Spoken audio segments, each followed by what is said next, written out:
안녕하세요. 생생법률쇼 진행을 맡은 양지민입니다. 법과 친해지는 제법 좋은 방법, 생생법률쇼에서는요. 오늘도 크고 작은 법률 문제로 어려움을 겪고 있는 우리 시청자 여러분들을 위한 법률 상담은 물론이고요. 그리고 세상을 들썩이게 하는 이슈들을 법적으로 풀어보는 시사법률 토크까지 준비가 되어 있습니다. 법률과 관련해 궁금한 내용이 있으신 분들은 상담 전화 02557-8295번으로 연락을 주시거나 법률방송 홈페이지에 접속하신 후 법률 상담에 문의 남겨주시면 됩니다.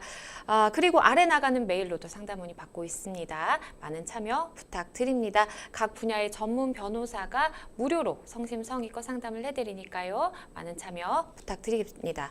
그리고 지금 이 방송 유튜브를 통해서도 실시간으로 함께 방송이 되고 있습니다. 궁금하신 점 남겨주시면 저희가 소개도 하고 답도 해드리니까요. 또 많은 참여 부탁드리겠습니다. 그럼 오늘 도움을 주실 변호사님 소개해드리겠습니다. 법률사무소 오페스의 송혜미 변호사님 자리하셨습니다. 안녕하세요. 안녕하세요. 법률사무소 오페스의 송혜미 변호사입니다. 네, 오늘 비가 많이 오네요. 날씨가 갑자기 추워진 것 네, 같아요. 그래서 차도 많이 막히고 그래서 좀 불편은 한데 그쵸. 더운 건 조금 누그러진 것 같아서 또 그런 점으로는 괜찮은 것 같기도 하고 그렇습니다. 네, 맞아요. 이제 비가 와서 좀 일교차가 커지는 것 같아요. 그래서 우리 시청자 여러분들도 감기 조심하시기를 바라겠습니다. 네, 오늘 송혜미 변호사님과 함께 짚어볼 내용 함께 만나보시죠. 30년 전 잃어버린 어머니 사망 신고는 중고거래 사기, 벌금으로 끝인가요? 동의 후 사인했는데 사문서 위조죄? 직장 내 괴롭힘과 성희롱, 효율적 대처는? 이렇게 오늘 4가지 상담 접수가 되어 있습니다. 잠시 후 송혜미 변호사님과 함께 자세하게 짚어보도록 하겠고요. 시청자 여러분들도 어떤 해결책이 제시되는지 끝까지 함께 해주시면 되겠습니다. 자, 그럼 저희 첫 번째 코너로 바로 가보겠습니다. 생생법률쇼에서는요, 우리 시청자 여러분들이 법과 친해지기를 바라는 마음에서 다양한 코너들 마련해 두고 있는데요. 오늘 수요일에는요, 변호사가 알려주는 실전 생활 법률 팁, 을지로 준비가 되어 있습니다. 을들이 반드시 알아야 하는 법, 을지로. 오늘은 어떤 내용 가지고 오셨을까요? 네, 아주 뜨거운 주제죠. 촉법 소년과 범죄 소년의 재판 과정, 즉 소년 보호 재판에 대해 이야기해 볼 예정입니다. 네, 사실 이제 사회적으로도 뭐 소년범 그리고 뭐 우리가 소년 범죄에 대해서 어떻게 해야 되느냐 이런 이야기들이 굉장히 많은데 그럼 우선 소년 보호 재판 무슨 의미인지 좀 설명을 해주시죠. 네, 소년 보호 재판은 19세 미만 소년의 범죄 사건 등에 대하여 소년의 환경을 바꾸고 소년의 성격과 행동을 바르게 하기 위한 보호 처분을 행하는 재판입니다. 보호 처분은 보호자인 부모가 소년을 돌보도록 하는 것부터 소년원에 보내는 것까지 여러 가지가 있습니다. 네. 개발 소년의 환경, 성격 등을 잘 파악하여 소년의 환경을 바꾸고 소년의 성격과 행동을 나아지게 하는데 가장 적절한 보호 처분을 하는 것이 소년 보호 재판의 핵심입니다. 그러면 아무나 이 소년보호 재판을 받을 수 있는 것은 아닐 텐데 소년보호 재판의 대상은 누군가요? 네, 보통 이제 미성년자면 전부 다이지 않을까라고 이제 생각하시는데요. 네. 14세 이상 19세 미만의 소년이 죄를 범한 경우 이제 보통 범죄 소년이라고 저희가 합니다. 네. 그리고 많이 알고 계신 촉법 소년은 10세 이상 14세 미만의 소년이 형법 법령에 접촉되는 행위를 했을 경우를 말하고요. 그리고 이제 10세 이상 19세 미만의 소년 중에서 집단적으로 몰려다니면서 주위 사람들을 불안하게 하거나 정당한 이유 없이 가출하거나 술을 마시고 소란을 피우거나 유해 환경에 접하는 버릇이 있고 네. 위에 이런 행동들을 어느 하나라도 하면서 소년의 성격이나 환경에 비추어서 앞으로 형법 법령에 접촉되는 행위를 할 우려가 있는 경우를 보통 우범 소년이라고 표현합니다. 네, 그리고 또 소년보호 재판 하면 우리가 뭐 몇 호 처분 이렇게 호로 나눠지는 보호 처분이 있다라고 들었는데요. 각각의 어떤 처분을 의미하는 걸까요? 네, 보통 이제 1호 처분부터가 있는데요. 네. 지금 1호 처분이라고 하면 가장 약한 처분입니다. 그래서 보호자 또는 보호자를 대신하여 소년을 보호할 수 있는 사람에게 감호를 위탁하는 것을 말하는데요. 네. 여기서 보호자는 통상 부모나 고용하는 동거하는 고용주 가 속하게 되고 법률상 감호 교육을 할 의무가 있는 사람을 말하게 됩니다. 네. 그래서 보호자에게 감호를 위탁하는 처분은 사실상 보호 소년을 종래 환경에 그대로 돌려놓는 것이니까 처분이 아니지 않느냐라는 이야기를 하기도 하지만 네. 법원의 결정에 따라서 보호자에 대한 주의 의무를 환기시킬 수 있고 보호자에 대해서 특별 교육 명령을 함께 할 수도 있습니다. 그리고 이 기간 중에 소년부 판사는 보호 처분의 내용을 다른 보호 처분으로 변경할 수도 있기 때문에 이 기간 동안에 보호자가 잘 감호 위탁을 하는지에 대한 의무를 다해야 되고요. 네. 그리고 보호자가 없거나 보호자가 있더라도 이 소년을 충분히 감호하기 어려운 경우에는 이제 위탁 보호위원을 보통 두고 있어서 네. 대신할 수 있는 사람을 두고 있습니다. 그리고 이제 2호 처분으로 넘어가게 되면은요. 2호 처분은 이제 소년에게 일정한 내용의 강의를 듣도록 명령하는 수강 명령입니다. 네. 그래서 아마 이제 영상이나 다큐멘터리 같은 걸로 법원에서 이 소년들이 강의를 듣는 걸 보셨을 텐데 그게 네. 이 2호 처분입니다. 아. 그래서 보호관찰소 외에도 이제 서울가정법원이 명한 수강명령을 집행하는 기관으로는 청소년 폭력 예방재단, 서울특별시립청소년 상담지원센터, 네. 사단법인 탁틴 네일, 부설 네일 청소년 상담소 등이 있습니다. 네. 그 다음으로 이제 3호 처분은 사회봉사 명령입니다. 네. 이것도 들어보신 적이 있을 것 같은데요. 그래서 소년부 판사가 사회봉사 시간이나 집행 기간을 정합니다. 그리고 소년부 판사는 사회봉사의 종류나 방법, 그리고 대상이 될 시설도 지정을 할 수가 있습니다. 그 다음부터 이제 4호 처분은 보호관찰관의 단기 보호관찰인데요. 네. 단기 보호관찰의 기간은 1년입니다. 그래서 요 보호관찰은 소년원과는 다르게 이제 보호소년이 정상적인 사회생활을 할 수 있도록 하면서 전문가인 보호관찰관의 지도, 감독, 원호를 통하여 소년을 바르게 자라도록 하는 처분입니다. 지금 4호가 단기라고 했으니까 이제 5호는 장기겠죠. 네, 그래서 장기 보호관찰인데요. 단기가 1년인데 비해서 장기는 2년이고 네. 한 번 정도는 더 연장할 수 있습니다. 1년의 범위에 한해서 연장을 할 수가 있고요. 네. 이제 6호 처분은 아동복지법에 따른 아동복지시설이나 그 밖의 보호시설에 소년의 감호를 위탁하는 것입니다. 그래서 그 수용시설이 소년원 같은 공적시설이 아니고 사적시설이라는 점에서 제일 강한 처분이라고 할 수 있는 8호부터 10호의 소년원 송치 처분과는 구별이 됩니다. 네. 그래서 집행기관으로는 뭐 효강원, 나사로 청년의 집, 뭐 살레시오 청소년 센터, 로뎀 청소년 학교, 마젤로 로센터 뭐 이런 것들이 있고요. 네. 이제 7호 처분 같은 경우에는 소년 의료 보호 시설에 위탁을 하는 경우입니다. 그래서 정신질환이 있다거나 약물 남용을 한 경우와 같이 의학적인 치료와 요양이 필요할 때 내려지는 처분입니다. 아까 말씀드린 대로 이제 8호 처분부터는 가장 센 처분이라고 할 수 있는 소년원에 송치하는 처분입니다. 그래서 8호는 1개월 이내 짧은 기간 동안 소년원에 송치하는 처분입니다. 그래서 네. 단기간 동안 집중적인 교육 프로그램을 통해서 소년원 수용 기간을 최소화하면서 교육 효과는 최대한으로 높일 수 있는 처분입니다. 그래서 보호 처분 결정에서 입교할 소년원과 입교할 날짜를 정하면 정해진 날짜에 해당 소년원에 입교를 하게 됩니다. 그리고 9호 처분은 이제 단기 소년원에 송치하는 처분인데요. 네. 최장 6개월입니다. 그래서 소년원에 수용된 보호 소년은 각자의 특성에 따라서 학교 교육을 계속 받거나 아니면 직업 훈련을 받게 됩니다. 마지막으로 가장 센 처분인 10호 처분은 장기로 소년원에 송치하는 처분인데요. 장기로 소년원에 송치된 소년의 보호 기간은 최장 2년입니다. 네. 역시 이 소년원에 수용된 보호 소년은 각자 특성에 따라서 학교 교육을 계속 받거나 직업 훈련을 받게 됩니다. 그러니까 아무래도 소년, 그러니까 미성년자죠. 미성년자가 범한 범죄이다 보니까 이걸 이제 처벌하기보다는 뭔가 우리가 그래도 교화의 가능성을 열어두고 이렇게 다양한 보호 처분을 마련해 두고 어쨌든 좀 나아질 수 있도록 하는데 좀 초점이 맞춰져 있다라고 이해하시면 좋을 것 같아요. 그럼 이제 보호 처분이 이렇게 다양하게 있는데 만약에 이제 죄를 저질러서 보호 처분을 받게 되면 혹시나 이것이 좀 장래에 영향을 미치거나 좀 그럴까봐 걱정이 될 수도 있을 것 같아요. 어떨까요?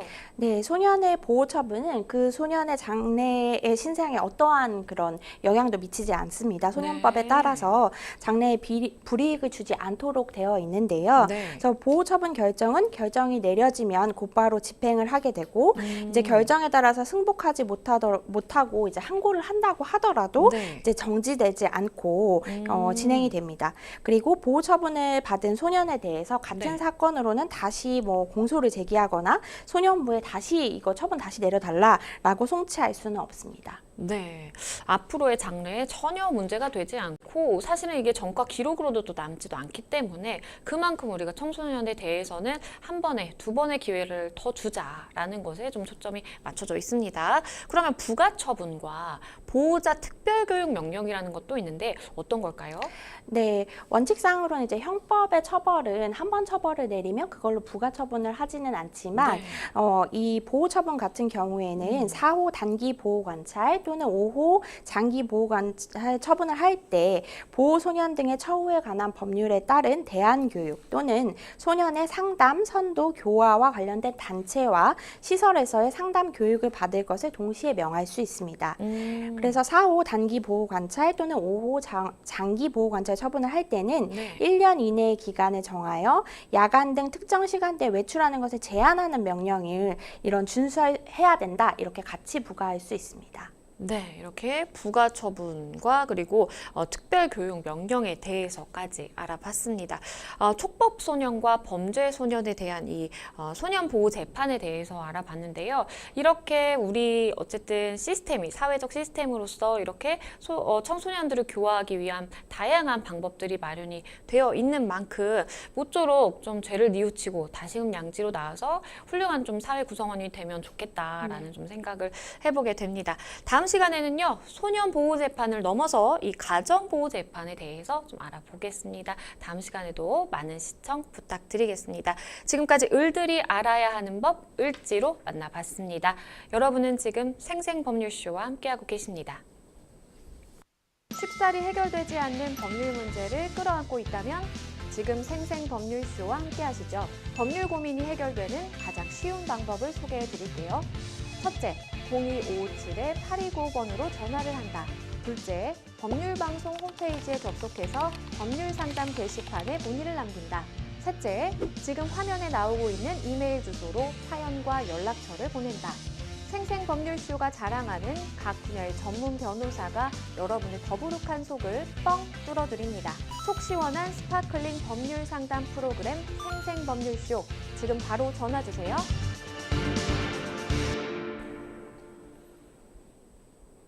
네, 첫 번째 상담으로 바로 가보겠습니다. 첫 번째 상담 전화 연결되어 있는데요. 안녕하세요. 안녕하세요. 수고하십니다. 네, 잘 들리시나요? 네, 잘 들립니다. 네, 어떤 점이 궁금해서 오늘 연락을 주셨을까요? 예, 어머니가 25년생인데요. 네, 지적 장애 1급을 갖고 계셨었어요. 네, 그래가지고 이제 결혼해서 자식을 셋 낳고 살고 있었는데, 네, 제가 이제 큰아들인데 인천에서 일갓집에 저를 키웠는데, 이제 본 집은 용인이에요.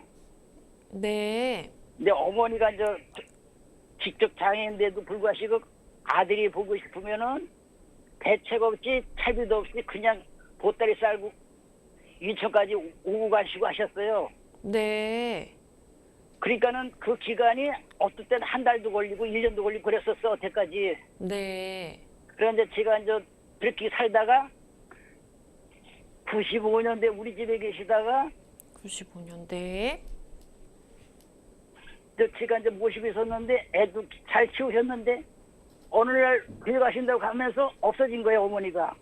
사라지셨다고요? 예. 네, 그 평소에는 보따리 들고 다니셨는데 그날은 교회 간다고 하셨기 때문에 보따리도 없이 없었는데 평상시는 한두 달이면은 집에 가시려니 하고 기다렸더니 네, 집에도 이제 안 계시고 그리고 이제 1년 후에 경찰서에 신고를 했죠. 저기 가출 신고로. 네, 그 후로는 이제 어떻게까지 기다려보라고 해서 기다렸는데 여러 가지 방법으로 알아보니까는 쉽지 않더라고요. 그래서 지금은 이제 돌아가셨고 뭐 사실인데 네, 어머니 이제 신분도 모를 거고 이제 신분증도 없으시고 말도 언론에서 누구 상담도 안 될 거고. 그러면 지금 말씀 주신 바에 따르면은 아주 오래전에 뭐 한 30년 전 정도 같은데 그때 95년도 사건이에요. 네, 그때 이제 어머님께서 지금 사라지셨고, 그런데 신분증도 없으시고, 당연히 이제 장애도 있으시고 하다 보니까 이제 신분 파악에 좀 어려움이 있었을 것 같고요. 예. 그러면 지금도 뭐 사망 신고도 안 돼 있다라는 말씀이신 건가요? 그렇죠. 그럼 이거 법적으로 사실은 조금 정리하는 게 필요해 보이는데요. 제 예. 옆에 송혜미 변호사님 함께 듣고 계셨습니다. 변호사님과 자세히 말씀 나눠 보실게요. 예. 네, 안녕하세요. 저는 송혜미 변호사입니다. 예, 수고하십니다. 네, 안녕하세요. 지금 이제 현 시점에서 바로 사망 신고는 하긴 어려우시고요. 예. 네네. 실종 선고 심판 청구라는 거를 하셔야 되는데요. 무슨 선거요? 실종 선고 심판 청구라는 걸 하셔야 네, 실종 실종 선고. 선고? 예, 예. 근데 이제 보통은 실종 신고라고 생각을 하셔서 경찰서에 가시거나 이제 구청이나 주민센터를 가시는데 그렇게 하시는 것이 아니고 이제 가정법원에 이제 청구를 가정법원. 하시는 거예요. 네, 심판 가정법원이요? 청구. 네, 네, 네. 그래서 가정법원은 이제 상담자분 사시는 곳이 관할이 아니고 어머님이 최후에 사셨던 곳이 관할이에요. 예. 어머님이 어디에 사셨을까요? 용인요. 네? 주소를 렌터 있으니까 같이 산 거는 저 김포에까지 주소가 동등하게 돼 있어요. 네. 그래서 어머님이 계신 곳에 가정법원이 관할이 되고, 만약에 그곳이 이제 따로 가정법원이 없다, 뭐 서울처럼 서울 가정법원, 뭐 이런 게 없다, 그러면은 지방법원에 내시면 되거든요. 관할 지방법원 가사재판부에 내시면 되는데, 이제 내실 때는 어떤 걸 준비하셔야 되냐면, 이제, 어머님이 어쨌든 30년 전에 잃어버렸기 때문에, 이제 5년이 지나면 저희가 실종 선고 심판 청구를 할 수 있다고 하기 때문에 신청하실 수가 있거든요. 네. 그리고 자녀분이시잖아요. 지금 상담자분이. 예. 그래서 자격은 있으세요. 신청하실. 네. 그래서 이제 상담자분의 기본 증명서랑 네. 주민등록 초본. 그리고 가족관계 증명서.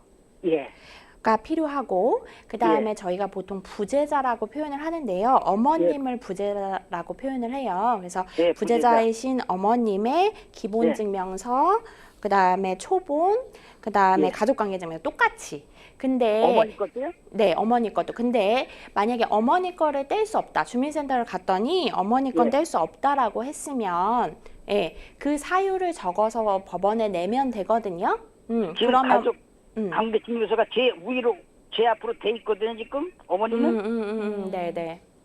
그래서 떼실 수 있으면 한번 주민센터 가서 떼보시고 만약에 어머니 걸로 따로요. 네네.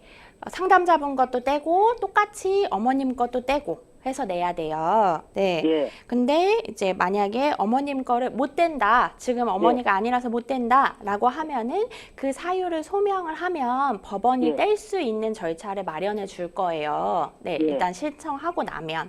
그래서 그런 걸 하셔야 되고 그 다음에 이제 인후보증서라고 이제 상담자분뿐만 아니라 가까운 사람이 진짜 이분은 실종된 게 맞다라는 이제 진술서를 좀 써줘야 되는데.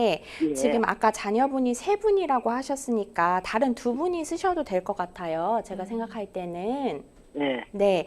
그래서 이제 그렇게 해서 며느리는 안 되나요? 며느리도?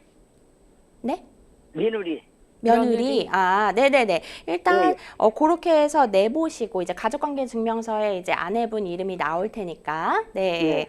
그렇게 해서 내보시고, 일단, 그렇게 되면은 지금 30년 전에 잃어버렸다고 했기 때문에 법원이 신청을 받고 나면은 어머님을 찾을 거예요, 법원이. 기관들, 어머님 주소지에 있었던 마지막 주소지에 뭔가 있는지 아니면 통신사 같은데 어머님이 있는지 뭐 이런 거를 법원이 찾는 방법들이 있거든요. 그래서 그렇게 했는데 어머님이 다 안 나왔다라고 하면은 이제 돌아가신 걸로 간주를 해서 이제 결정을 내려줄 거예요. 선고 결정을 내려주면 그러면 그 선고 결정을 가지고 이제 하시면 돼요. 네. 신고하면 된다고요? 네. 네, 혹시 더 궁금하신 사항 있으실까요? 그 비용은 뭐 안 들고요. 직접 하시게 되면은 약간의 수수료, 법원에 이제 인지송달료라는 게 있기 때문에 예. 그거를 납부하시게 될 거고, 그렇지 예. 않고 뭐 법무사나 변호사를 선임해서 한다라고 하면 그 선임비가 발생하는데, 그건 이제 각각 사무실마다 다르기 때문에 그렇죠. 그거는 그거는 한번 문의해 보셔야 되고, 일단은 이제 가정법원 민원실에 가면 이런 양식들이 있을 거거든요. 가정법원 네, 민원실이요? 네. 그래서 이제 실종 선고 심판 청구하러 왔다라고 민원실 가서 얘기하시면 이런 것들을 안내를 다시 해주실 거예요. 네. 네네. 네, 일단은 변호사님께서도 굉장히 상세하게 안내를 해주셨어요. 뭔가 가족관계 증명서라든지 뭐 초본이라든지 이런 관련 서류들을 떼서 이제 가야 된다라는 말씀을 예. 해주셨으니까요. 어떤 예. 서류가 필요한지만 미리 알고 가시면 사실은 뭐 이 판단이 받아들여지는 데에는 크게 뭐 문제는 없는 그런 상황으로 보여서 일단은 행정적인 거를 좀 처리를 하셔야 되겠다라는 예. 말씀을 드리겠습니다. 예. 네, 혹시 더 궁금하신 예, 사항 고맙습니다. 있으실까요? 네, 예. 오늘 전화 주셔서 감사합니다. 예, 고맙습니다. 네, 일단은 그 과거에 미처 뭔가 실종이 되셨다라고 생각을 하고 언젠가 돌아오시겠지 하다 시간이 그냥 흐르셨고 크게 뭔가 이제 법률상 뭔가 조치를 취해야 될 필요성을 못 느끼시다 보니까 이렇게 오랜 세월이 좀 지나게 되셨던 것 같습니다. 일단은 변호사님 말씀해 주신 것처럼 뭐 주민센터라든지 구청이라든지 이런 곳이 아니라 법원을 찾아가야 된다라는 점 알아두시면 좋을 것 같고요. 마지막으로 변호사님께서 좀 조언 주신다면 어떤 게 있을까요? 네, 이렇게 결정을 받고 나면 이제 보통은 이제 법원에서 결정을 내려준 거니까 다 알아서 행정적인 부분도 처리를 해주겠지라고 생각을 할 수 있는데요. 네. 마지막으로 이제 구청에 가서 신고를 하시는 건 또 이제 청구인이신 상담자분이 하셔야 되거든요. 네. 그리고 기한 내에 하지 않으시는 경우에는 과태료도 부과될 수 있기 때문에 이제 확정되시고 나서 1개월 내에 실종 신고를 또 구청에 가서 하셔야 됩니다. 네, 변호사님께서 알려주신 그 절차들이라든지 관련 서류들 잘 좀 체크를 하셨다가요. 법원에서 판단이 받아들여지면 또 이제 신고까지 마무리를 하셔야 된다는 점 잘 기억을 하시면 좋겠습니다. 네, 저희는 또 다음 상담으로 넘어가 보겠습니다. 다음 법률방송 이메일을 통해 접수된 내용입니다. 함께 보시죠. 6개월 전 중고거래 앱에서 노트북 구매를 했는데 돈을 입금하고 물건을 받지 못했습니다. 이후 신고를 했고 검사가 구약식 벌금 80만 원 정도를 처분을 했어요. 그런데 사기꾼은 신고한 이후로 저에게 연락을 해서 돈을 꼭 돌려주겠다면서 신고를 취소해달라고 했는데요. 하지만 아직도 돈을 주지 않은 상황입니다. 또 알고 보니 저에게만 사기를 친 게 아니더라고요. 제가 궁금한 건 이 사람이 벌금을 내면 그 상황이 모두 끝나게 되는지 여부입니다. 제가 그 당시 사기를 당해서 불편한 일이 참 많았는데요. 소액심판 청구나 사기죄로 고소를 해서 벌을 주고 싶은데 어떻게 하면 좋을까요? 충분히 이렇게 생각을 하실 수 있죠. 왜냐하면 내가 일단은 뭐 물건을 받지 못한 것도 화가 나는데 한 번의 기회를 더 달라 그래서 나는 나름대로 좀 이해를 해준다라고 했는데 아직도 돈을 돌려받지 못한 상황이다라고 말씀을 주셨어요. 사실 중고거래 과거와 비교해 보자면 정말 요새는 이제 중고거래가 쉽다 보니까 많이들 이용하게 되시는 것 같아요. 하지만 그렇게 이용량이 많은 만큼 중고거래를 통해서 사기를 당하는 좀 그런 사례도 많을 것 같아요. 네, 많이 있고 이제 무분별하게 이제 청소년들 같은 경우에는 네. 이런 거래를 자기가 사기를 친 게 마치 뭔가 훈장처럼 자랑하는 그럴 수 것처럼 있죠. 하는 거라는 기사를 본 적도 있는데요. 네. 이거 처벌 받아야 됩니다. 네. 그렇죠. 사실 말씀해주신 것처럼 뭐 치기 어린 행동으로 이렇게 사실은 비대면으로 중고거래 많이 하다 보니까 상대방의 나이라든지 성별이라든지 이런 거 알기가 굉장히 좀 어려워요. 그래서 어린 친구들이 이렇게 좀 치기 어린 행동으로 사기를 벌이는 경우도 종종 뭐 있는 것 같습니다. 일단은 지금 말씀 주신 바가 검사가 구약식으로 이제 벌금 80만 원 정도 자기가 지금 처분을 받은 상황이고, 그러면 이것의 처분의 의미가 좀 뭘까 궁금하신 것 같아요. 이게 범죄를 인정한 거라고 봐야 되는지 아닌지 이 부분이 궁금하신 것 같아요. 어떻게 봐야 될까요? 네, 지금 구약식이라고 하면 보통 이제 저희가 처분을 기소유예, 그 다음이 벌금, 그 다음이 집행유예, 그 다음에 실형 뭐 이런 식으로 올라가는데요. 네. 구약식이라고 하면 이게 한자라서 좀 어려우신데 그 벌금 처분을 구한다, 약식명령으로 라는 벌금 처분을 구한다는 뜻으로 네. 검사 입장에서는 벌금 처분을 법원에 내려주십시오라는 처분을 한 것입니다. 그렇기 네. 때문에 검사가 범죄를 인정한 것이라고 볼 수 있죠. 그렇죠. 왜냐하면 이제 내가 막 남들이 나한테 들었을 때는 막 재판을 어떻게 받아야 되고 막 시간이 오래 걸린다더라 했는데 나는 비교적 좀 간단한 것 같은데라는 생각을 하시다 보니까 뭐 이거 나 이렇게 죄진 거 아닌가라는 생각을 하실 수도 있을 것 같아요. 근데 만약에 이제 구약식으로 뭔가 내가 벌금 얼마가 나왔다라고 하면 이제 범죄로 인정이 된다라는 점 기억을 하셔야 될 것 같아요. 물론 우리 상담자분은 이제 상대방 사기를 벌인 그 사람의 이야기지만 일단은 검사는 이건 범죄 혐의가 있다라고 보고 있다라는 점 기억을 하시면 좋겠고요. 그럼 상대가 만약에 벌금을 냈단 말이에요. 그러면 벌금을 내고 이 사건은 정말 끝나는 것인지, 우리 상담자 입장에서는 참 이거 억울한데 내가 그 당시에 너무 힘들고 마음고생도 많이 했는데 이게 벌금 낸다고 끝인가? 라는 생각이신 것 같아요. 어떨까요? 네, 생생법률쇼에서도 여러 차례 저희가 말씀드린 것 같은데요. 이제 형사적인 부분은 절차는 이제 그 사람을 처벌해 달라, 이 사람이 잘못을 했다라는 부분인 것이고, 네. 우리 상담자님처럼 괘씸한데 돈을 이거를 내가 돌려받아야 되는데 라는 절차는 이제 형사 안에서는 이루어지지는 않고 네. 민사로 이제 따로 하셔야 되는 부분입니다. 그래서 상대가 벌금을 내게 되면 이제 전부 끝이냐라고 하시면 끝은 아니고요. 네. 이제 민사적인 절차를 하실 수가 있습니다. 다만 이제 보통 이 친구가 어떻게 처분이 나는지 내가 기다렸다가 민사를 해야지라고 했다가 소멸시효가 도가하는 경우가 있습니다. 네. 이제 민사상에 이제 불법 행위에 따른 손해배상 청구권은 3년이기 때문에요. 네. 그 3년이 처분부터가 아니고 이 범죄 일로부터입니다. 사건 일로부터라서 이제 사건이 만약에 이 친구가 너무 많이 이런 중고 거래로 사기를 친 거예요. 그래서 여러 건이 엮여 있어서 수사랑 처분되는 데까지 엄청 길어져서 3년이 지나버렸다. 재판을 하다 보니까 또 뭐 1심에서 불복해서 항소하고 뭐 이러느라 그럴 수 있죠. 길어졌다라고 네. 해서 3년이 넘는 경우가 왕왕 있거든요. 그러면 이제 처분 났으니까 이거 가지고 민사 가면 되겠다라고 했다가 이제 소멸시효 도가됐습니다라고 하실 수 있기 때문에 네. 그 3년은 이 범죄 일로부터라라는 것을 기억을 해주셨으면 좋겠습니다. 변호사님께서도 언급을 해주셨지만 형사적인 절차는 형사대로 가는 것이고 이 민사적인 절차는 또 민사로 따로 가야 된다라는 말씀을 해주셨어요. 일단은 우리 상대방, 그러니까 나를 속인 상대방에 대해서 너무 괘씸하다 보니까 지금 소액심판 청구를 해도 될까요? 라고 질문을 주셨거든요. 가능할까요? 네, 지금 금액 자체가 이제 소액이니까 지급 명령도 한번 생각은 해보실 수 있을 것 네. 같은데요.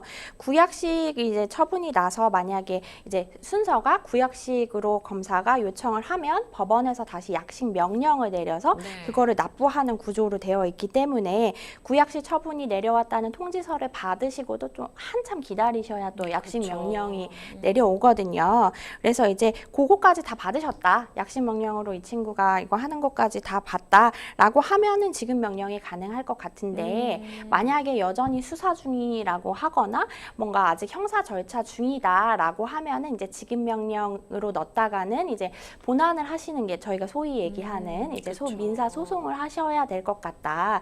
이제 완전히 청구권이 다 완전체로 보기는 좀 어려우니까 소송으로 가서 이게 진짜 내가 피해자다라는 걸 조금 판사 앞에서 입증을 해야 될 것 같다라고 하실 수도 있을 것 같습니다. 네, 그러면 지금 뭐 민사적인 부분에 대해서 설명을 해주셨고, 그러면 다시 이제 형사로 돌아와서 이게 우리가 흔히 말하는 나 사기당했어 라고 하는 이 사기죄에 해당한다고 볼 수 있을까요? 네, 사기죄에 해당하죠. 네, 일단 사기죄라는 것이 어떠한 기망 행위를 해서 그 피해자로 하여금 경제적 손해를 입히고 네. 내가 그 이득을 취하고 하는 행위이기 때문에 지금 뭐 돈을 나는 보냈는데 이 부분에 대해서 물건을 주지 않는다거나 네. 하는 부분들은 다 사기죄에 해당할 수 있고 그렇기 때문에 또 검사도 구약식 처분을 한 것 같습니다. 그러면 지금 상황에서 우리 상담자분이 어떻게 좀 조치를 취하고 대응하는 게 가장 좀 현명할까요? 네, 구약식 처분이 이미 내려진 상황이라고 한다면 네. 사실은 이제 약식 명령이 거의 검사가 구한 그 액수대로 나오는 경우가 대부분이니까요. 물론 네. 뭐 액수가 좀 달라지는 경우도 있기는 합니다만, 음. 네, 그거를 좀 기다려 보실 수가 있고, 이제 구약식 처분을 받았을 때 또 하나 볼 부분이 약식 명령을 받고 나서 가해자가 저는 정식 재판을 청구합니다. 오. 라고 할 수도 있거든요. 그렇죠. 뭐 예를 들어 죄가 없다고 정식 재판을 청구할 수도 있고 아니면 금액이 다르다.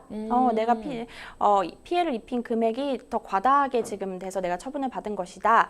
라고 해서 정식 재판 청구, 그러니까 형사 재판이죠. 네, 형사 재판이 열릴 수도 있습니다. 네, 그래서 만약에 형사 재판이 열린다고 한다면 이제 아까 얘기하신 소액 심판 청구나 이제 이런 부분에 대해서 내가 이제 아까 말씀드린 소멸시효를 계산을 그렇죠. 해봤을 때 미리 해두어야 되는지 여부를 판단을 하셔야 될 것 같습니다.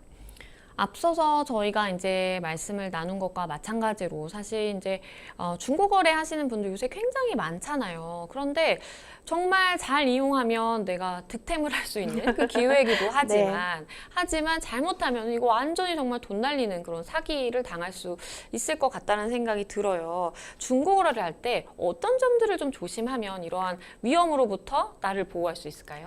네, 요즘에는 이제 우편으로 택배로 이제 보내기보다는 직거래를 좀 많이 하셔라. 그래서 실제로 물건을 좀 만나서. 보셔라. 네, 라고 하는데 이제 직거래할 때 또 유의할 점은 사람이 많은 장소에서 만나시고, 그쵸. 네, 너무 늦지 않은 시간. 맞아요. 그리고 내가 살고 있는 거주지를 특정할 수 없는 곳에서 만나시는 게 좋다라고 무슨 아파트 앞, 그쵸. 뭐 이런 나 거 사는 말고, 집 바로 앞, 뭐 이런 거. 우리 단지로 와주세요 이런 거 말고, 네.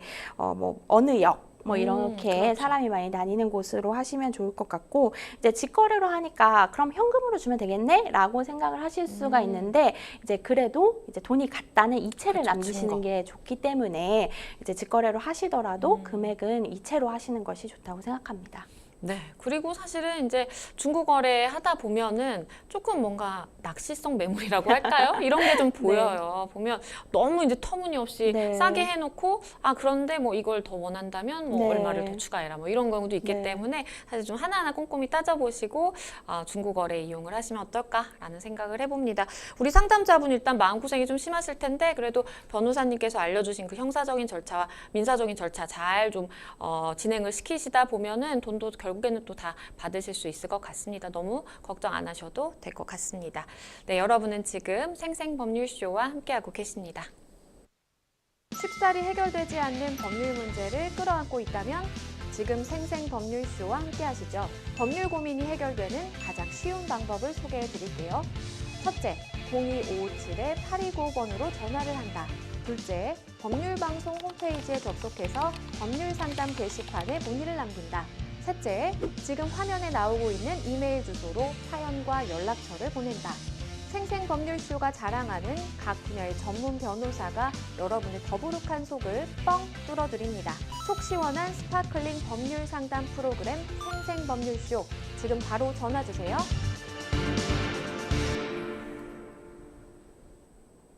네, 저희는 또 다음 상담으로 넘어가 보겠습니다. 다음 법률방송 이메일을 통해 접수된 내용입니다. 함께 보시죠. 저는 휴대폰 판매업자입니다. 한 손님이 매장 방문이 힘들다고 하셔서 손님의 동의하에 사인을 제가 대신한 후 원격으로 휴대폰을 개통해 드렸는데요. 그런데 몇 달이 지나서 제가 대신 사인을 했다는 이유로 저를 사문서 위조죄로 고소를 한다는 겁니다. 그 손님 말로는 대리로 사인을 한 것 자체가 문제라고 하는데요. 손님의 동의하에 사인을 대신해도 사문서 위조죄가 성립을 하나요? 심지어 손님은 본인이 사인을 하라고 동의한 적도 없다고 발뺌을 하고 있는 상황입니다. 어떻게 해야 이 오해를 풀 수 있을까요? 정말 좋은 마음에서 이렇게 하신 것 같은데 손님이 적반하장으로 이렇게 내가 언제 이렇게 하라고 했느냐라는 태도로 나오다 보니까 좀 많이 당황스러우실 것 같습니다. 일단은 매장 방문 힘들다라고 해서 손님이 시키는 대로 사인을 했습니다. 그런데 손님으로부터 지금 되려 협박을 당하고 있는 그런 상황이고요. 우선 사문서 위조라는 이야기가 나왔는데 먼저 사문서라는 그 개념에 대해서 먼저 좀 짚고 가볼게요. 네, 이제 우리 형법 제231조에서 지금 사문서 등의 위조 변조를 규정을 하고 있는데요. 네.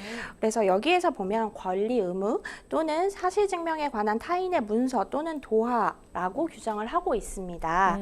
그래서 이제 우리가 가입 신청서나 영수증 이런 네. 것들, 그다음에 뭐 카드 관련해서 결제하고 사인하는 것들 이런 것들이 모두 사문서가 될 수 있고요. 네. 그러면 공무원이 하는 모든 문서는 공문서냐라고 하면 그렇지는 않고요.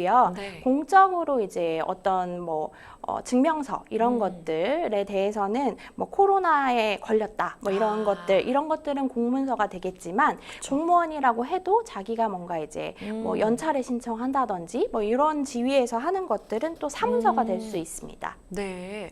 그러니까 내가 어쨌든 뭐 일상생활을 하면서 어떠한 뭐 가입 신청서라든지 이런 걸 작성하는 것 다 이제 사문서에 해당할 수 있다라는 이제 말씀을 해주셨는데요. 그런데 지금 상황이 손님이 내가 지금 나가기 어려우니까 사인 그냥 해주세요. 아무렇게나 뭐 해주세요. 우리 사실 종종 이렇게 이야기를 하는 것 같기도 한데 상대방 동의하에 대신 사인을 했어도 이게 사문서 위조죄 성립한다고 봐야 될까요?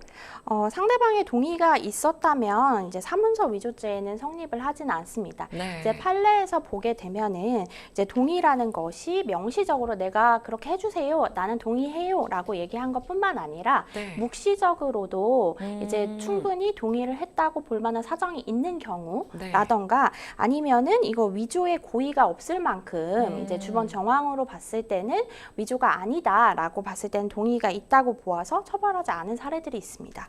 그렇죠. 우리가 이제 그냥 상식적으로 생각을 해보더라도 뭔가 이렇게 사문서를 위조해서 내가 얻을 수 있을 만한 뭔가 그런 동기라든지 위조를 해야만 하는 이런 이유가 있어야만 이런 내가 특정 행동을 고의를 가지고 할 텐데 그게 누가 봐도 아닌 상황이라면 사실은 다 이거 사문서 위조 아니야라고 하는 건 좀 지나치다라는 생각도 드네요. 그러면 우리가 쉽게 얘기하는 사문서 위조죄 어떤 경우에 성립을 하는 것이고 처벌 수위는 어떻게 될까요?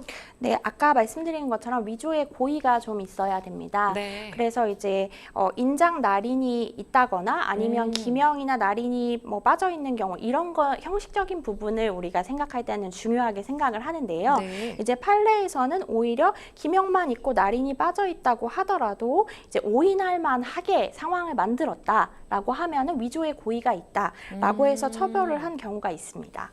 그러니까 주변 정황상이라든지 사실 이런 걸 좀 종합적으로 고려를 할 수밖에 없는 네. 그런 상황인 것 같은데요.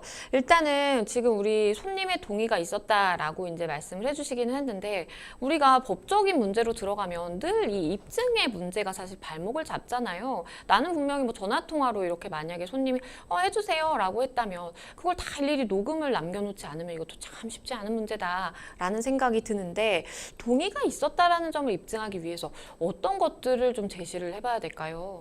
네, 사실 녹음하기가 쉽지 않은데 이제 변호사한테 상담을 가면 제일 먼저 물어보는 것도 그거죠. 혹시 그 통화가 녹음이 되어 있나요? 맞아요. 라고 물어보게 돼서 네. 이제 사실 그 녹음이 있다면 가장 좋은데 그쵸. 이제 녹음이 없다라고 하면은 저희가 보통 추인이라고 하죠. 네. 그 이후에 이 분이 추인했다고 볼 만한 사정이 있는지를 좀 살펴봐야 됩니다. 네. 이제 CCTV로 봐도 뭔가 이 묵시적인 동의가 있는 것으로 보이는 상황이 좀 어렵다라고 보여진다면 이제 이 분이 개통을 하고 나서 이 전화기를 뭐 사용을 했다든지 이 사용하는 거에 있어서 뭐 거리낌 없이 나는 이미 이제 내가 이거를 사용하는 거가 맞다, 내가 소유주다라는 식으로 행동한 정황들이 있다면 추인을 했다고 충분히 볼 수 있을 것 같거든요. 네. 그러니까 임의로 개통을 했다면 이걸 당연히 사용을 안 해야 맞겠죠. 그렇죠. 네, 그래서 그런 부분들을 이제 종합적으로 좀 살펴볼 수 있을 것 같습니다.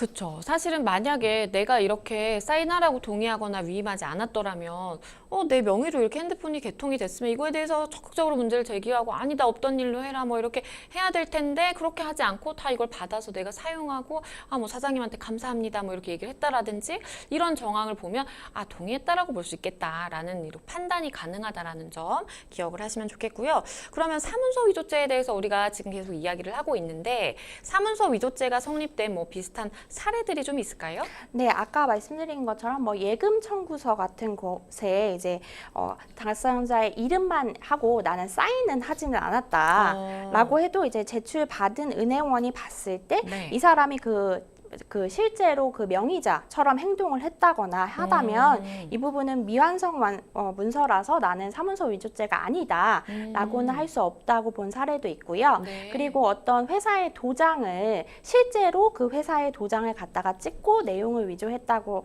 했을 경우에도 이 부분에 대해서 이제 도장이 아무리 실제 도장이라고 할지라도 전체적으로 사문서 위조에 해당한다라고 본 사례들도 있습니다. 그런데 이야기를 나누다 보니까 드는 생각이 우리가 사문서 위조죄 그리고 사서명 위조 이렇게 이제 이야기를 많이 하는데 엄연히 보면은 이제 사인 그냥 해주세요라고 했기 때문에 서명을 위조한 거라고 봐야 되지 않을까라는 생각도 드는데요. 이거 어떻게 좀 구분을 해볼 수 있을까요? 네, 서명에 대한 부정 사용은 아까 사문서 위조가 형법 231조라고 말씀드렸는데요. 239조에 따로 규정을 두고 있기는 합니다. 그래서 말 그대로 이름을 쓰는 것을 말하고 이제 권한 없이 문서에 타인의 이름을 기재해서 명의를 모용하는 것을 의미를 합니다. 그런데 이 사서명 위조 같은 경우에는 이제 문서 자체를 위조한 부분도 있다라고 하면 사문서 위조죄에 흡수가 됩니다. 그래서 따라서 이제 문서 위조죄로 고소를 했을 경우에 따로 사서명 위조, 사문서 위조 두 개로 다 처벌하는 것은 아니고 사문서 위조에 흡수됩니다. 그러니까 내가 결국에는 어쨌든 서명 위조를 포함해서 사문서 자체를 위조했다라고 볼 수 있는 상황에는 따로 사서명 위조까지 우리가 좀 생각을 안 해봐도 된다라는 점으로 이렇게 이해를 하시면 좋겠습니다. 만약에 이 손님이 내가 언제 동의를 했냐 이렇게 맘대로 사문서 위조하고 큰일 났다 뭐 이렇게 막 이제 뭐 항의를 한다면 그러면 사실은 영업방해 아닐까라는 또 생각도 드는데요. 그러면 역으로 사장님 입장에서 손님을 영업방해로 좀 고소를 해볼 수도 있지 않을까요? 네, 이제 영업방해는 위력이나 뭐 협박을 통해서 업무를 방해한 경우에 해당을 하는 행위이기 때문에 만약에 이분이 여기는 이렇게 뭐 대리라고 하면서 이제 사문서를 위조해서 개통을 하는 나쁜 곳이다라고 뭐 인터넷에 쓴다든지 뭐 찾아와서 뭐 이런 내용으로 뭐 시위를 한다든지라고 하는 경우에 영업방해로 고소를 하실 수 있을 것 같습니다. 네, 충분히 영업방해로 이제 고소를 하실 수 있는데 관련 행위들이 좀 뭐가 있는지를 좀 정리를 해보셔야 될 것 같습니다. 마지막으로 우리 상담자분께 좀 조언 주신다면 어떤 게 있을까요? 네, 사실 좋은 마음으로 도와드리려고 한 건데 이렇게 돼서 마음이 굉장히 상하셨을 것 같은데요. 요즘에 이런 일이 왕왕 있기 때문에 사실 이런 요청을 받으시면 그 부분만이라도 동의를 받았다는 부분이라도 증빙을 좀 남겨두시면 뭐 녹음을 하신다든지 뭐 서류를 받아두신다든지 하시면은 조금 이런 일에 연루되는 일이 없지 않을까 싶습니다. 네, 일단은 많이 좀 당황스러우실 것 같고 손님과의 관계에서 일어난 일이다 보니까 좀 대응하기가 어려우실 수도 있겠다라는 생각이 들기도 하는데요. 그래도 변호사님 말씀해 주신 사항 잘 참고하셔서 잘 이제 대응을 해보시기를 바라겠습니다. 네, 저희는 또 다음 상담으로 넘어가 보겠습니다. 다음 법률방송 이메일을 통해 접수된 내용입니다. 함께 보시죠. 저는 중견기업에서 7년째 인사 업무를 담당하고 있습니다. 최근 직장 내 괴롭힘, 직장 내 성희롱 신고가 급격히 늘어나면서 업무량도 증가했고 또 까다로운 조사와 검토 절차를 진행하느라 소모되는 시간과 스트레스가 큰데요. 직장 내 괴롭힘과 성희롱이 발생하는 경우 법적으로 안전하고 효율적으로 대처할 방법이 있을까요? 요새 사실은 이제 직장 내 괴롭힘, 뭐 직장 내 성희롱 관련된 뭐 신고는 이렇게 좀 계속해서 증가하는 추세인 것 같아요. 이게 실제로 많이 발생하는 것도 있겠지만, 이렇게 신고를 적극적으로 하는 그 좀 태도 변화도 영향을 미치는 것 같은데요. 그러다 보니까 우리 상담자분이 과도한 업무 스트레스를 받고 계신 그런 상황입니다. 사실 이런 사건들이 발생하면 뭐 인사팀부터 뭐 임원, 뭐 대표이사까지도 상당히 좀 이게 민감할 수 있는 문제이기 때문에 업무 스트레스가 당연히 좀 크실 거라고 짐작이 됩니다. 아무래도 민감한 사안이기 때문에 처리하면서 좀 마음적으로도 심적으로 좀 안 좋지 않을까요? 네, 이제 노동관계법령 근로기준법이나 남녀고용평등법에서 이제 직장 내 괴롭힘이나 이런 성희롱이 발생했을 때 회사는 이제 필요한 조치를 다 해야 된다라고 이제 되어 있고, 그렇지 않은 경우에는 처벌하거나 과태료까지 부과하고 있기 때문에 이거에 대해서 굉장히 민감할 수밖에 없을 것 같습니다. 또한 요즘에는 또 뭐 ESG 등급 평가를 할 때도 이런 부분에 대해서 이제 직접적인 영향을 미치기 때문에 관리자 입장에서는 당연히 이런 부분을 신경을 쓸 수밖에는 없는데요. 근데 이제 또 뭐 회사가 이쪽 편을 들었다, 뭐 이쪽 편을 들었다 이런 얘기를 많이 하다 보니까 그런 것들에서 좀 자유로워지기 위해서 최근에는 외부 전문 기관에 아예 이런 절차를 맡기는 경우도 많아졌습니다. 일단은 우리 상담자분이 실무자이시다 보니까 어떤 일들이 발생할 수 있는지 각각의 상황에 대해서 좀 놓고 이야기를 해볼게요. 먼저 제3자에 의한 직장 내 괴롭힘, 성희롱 신고가 이루어졌는데 피해자가 이 행위자에 대한 조사를 원치 않는다. 이거 그냥 좀 넘어갔으면 좋겠어요. 라고 한다라든지 사과만 받고 뭐 없던 일로 하죠. 라고 하는 경우에 그러면 그 상태에서 끝까지 좀 조사를 하는 게 맞을까요? 아니면 중단하는 게 맞을까요? 사실은 성범죄에 있어서는 가장 중요하게 보는 것이 피해자의 의사이기 때문에 이때 이것을 만약에 억지로 조사를 하겠다, 이 사람은 가해자가 너무 나쁘니까 이제 피해자가 좀 감수하고 조사를 받아야 된다라고 하면은 결국에는 가장 많이 피해를 보는 것은 피해자이기 때문에요. 그래서 이제 이 부분에 대해서 피해자가 사건화하는 것을 원치 않는다. 뭐 재발 방지 약속만 하고 사과만 받으면 된다라고 했을 때 재발 방지 약속이나 사과가 이루어졌다라고 하면 이대로 사건을 종료한다고 해서 이제 사업주가 특별히 뭐 처벌을 받거나 과태료를 부과받는 것은 아닙니다. 다만 이제 피해자한테 뭐 그냥 이거는 약한 사건인 것 같으니까 사과만 받고 넘어가자 뭐 이렇게 강요하는 것은 당연히 안 됩니다. 안 됩니다. 피해자는 이 행위자의 2차 가해가 우려될 수밖에 없잖아요. 그러다 보니까 보통은 이제 회사 내에서 얼마나 좀 껄끄럽겠어요. 그래서 본인의 신분 노출이라든지 좀 본인에 대해서 이야기되는 거를 굉장히 극도로 꺼려하는 경우가 많거든요. 사실관계 확인을 위해서는 좀 어쨌든 이야기를 나누고 그리고 확인해야 될 부분들이 있을 것 같은데 어떻게 좀 하는 게 현명할까요? 사실은 이렇게 직장 내에서 이런 일이 일어났을 때 가장 중요하게 보는 것 중에 또 하나가 피해자와 가해자의 분리잖아요. 그렇죠. 그러니까 분리 조치가 잘 이루어져야 되고, 그 다음에 2차 가해나 이런 피해자를 보호하기 위해서 피해자에 대한 가명을 쓴다든지 조사를 할 때 이런 부분들을 익명화해서 진행을 한다고 해서 징계가 되지 않는 것은 아닙니다. 최근에 그것과 관련한 대법원 판례도 있었는데요.